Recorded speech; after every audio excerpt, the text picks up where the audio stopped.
إن الحمد لله نحمده ونصلي على رسوله الكريم أما بعد وأعوذ بالله السميع العليم من الشيطان الرجيم من حمده ونفخه ونفسه بسم الله الرحمن الرحیم۔ سامعین محترم، آج جب کوئی مسلمان فوت ہو جاتا ہے تو اس کی تعزیت کے نام پر بہت ساری بدعت و خرافات نے آج مسلم معاشرے میں جنم لے لیا ہے۔ ہم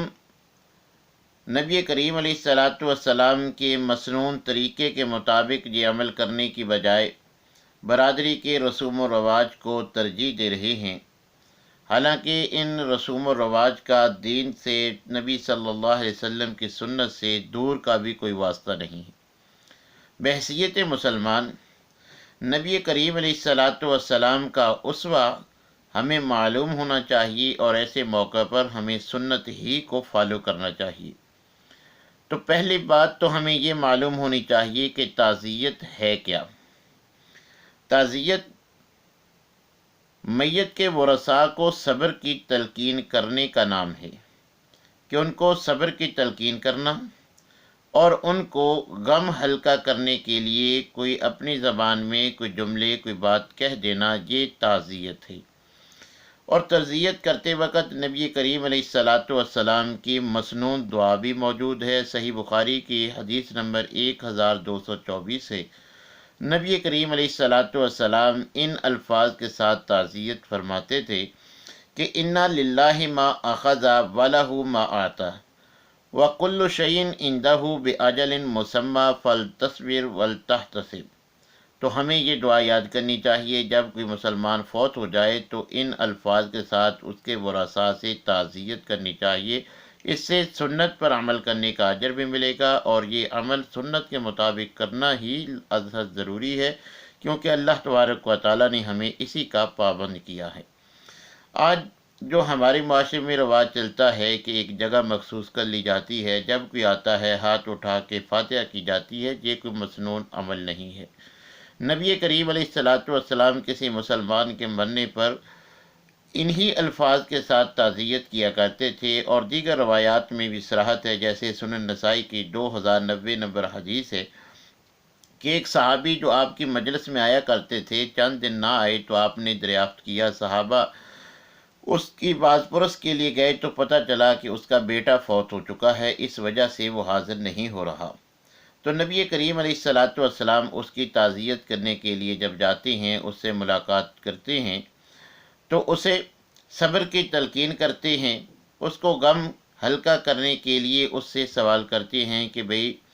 تم بتاؤ کہ تم یہ بات پسند کرتی ہو کہ تمہارا بیٹا تمہارے لیے دنیا میں فائدے کا سبب بنتا، یا پھر تمہیں یہ پسند ہے کہ تمہارا بیٹا تمہارے جنت میں لے جانے کا سبب بن جائے، کہ تم اس بات کو پسند نہیں کرتے کہ تمہارا بیٹا جنت کے دروازے پہ تمہارا منتظر ہو، جو تمہیں پکڑ کر جنت میں داخل کر دے۔ تو صحابی فرماتے ہیں کہ اللہ کے رسول، مجھے یہی پسند ہے کہ میرے لیے میرا بیٹا جنت میں دخول کا سبب بنے۔ تو نبی کریم علیہ الصلاۃ والسلام نے فرمایا تیرے ساتھ ایسا ہی معاملہ ہوگا۔ اسی طرح مستدرک حاکم کی روایت ہے، ایک انصاری عورت جس کا بیٹا فوت ہوا، نبی کریم علیہ الصلاۃ والسلام اس سے تعزیت کرتے ہیں، اسے تقویٰ کی اور صبر کی تلقین کرتے ہیں، اور ساتھ اس کو غم ہلکا کرنے کے لیے مسئلہ بتلاتے ہیں کہ جس عورت کے 3 بیٹے بچپن میں فوت ہو جائیں، وہ جزع فضا نہ کرے، آہ و بکا نہ کرے، بلکہ صبر کا مظاہرہ کرے، تو اس صبر کی وجہ سے اللہ تبارک و تعالیٰ اسے جنت عطا فرما دیتے ہیں۔ ایسے ہی فرمایا کہ جس عورت کے 2 بچے بچپنے میں فوت ہو جائیں، وہ ان پر صبر کرتی ہے، اللہ کی رضا سمجھتے ہوئے، کوئی جزا فضا نہیں کرتی، نوحہ نہیں کرتی، تو نبی کریم علیہ الصلاۃ والسلام نے فرمایا اللہ تبارک و تعالیٰ اسے بھی جنت عطا فرماتے ہیں۔ تو یہ نبی کریم علیہ الصلاۃ والسلام کی مسنون دعا بھی موجود ہے، اور غم ہلکا کرنے کے لیے اس طرح کی شرعی نصوص کو مد نظر رکھتے ہوئے ایسی باتیں کرنا،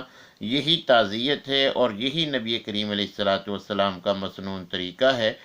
بحیثیت مسلمان اللہ تبارک و تعالیٰ نے ہمیں پابند کیا ہے، لَقَدْ كَانَ لَكُمْ فِي رَسُولِ اللَّهِ أُسْوَةٌ حَسَنَةٌ، کہ تمہارے لیے پیغمبر کی زندگی اسوہ حسنہ ہے۔ تو ہمیں اپنی برادری کی رسوم و رواج کی بجائے نبی کریم علیہ الصلوۃ والسلام کی سنت کو فالو کرنا چاہیے۔ جب کوئی مسلمان فوت ہو جائے تو ان مسنون الفاظ کے ساتھ ان سے ورثاء سے تعزیت کرنی چاہیے اور ان کو صبر کی تلقین کرنی چاہیے، اور غم ہلکا کرنے کے لیے اللہ کی طرف سے جو بشارتیں ہیں وہ ان کو جو ہے وہ بیان کرنی چاہیے۔ یہی تعزیت کا مسنون طریقہ ہے، یہی ہمیں اپنانا چاہیے۔ اللہ تبارک و تعالی ہر معاملہ میں کتاب و سنت کی اتباع کرنے کی توفیق عنایت فرمائے۔ وآخر دعوانا الحمد للہ رب العالمین۔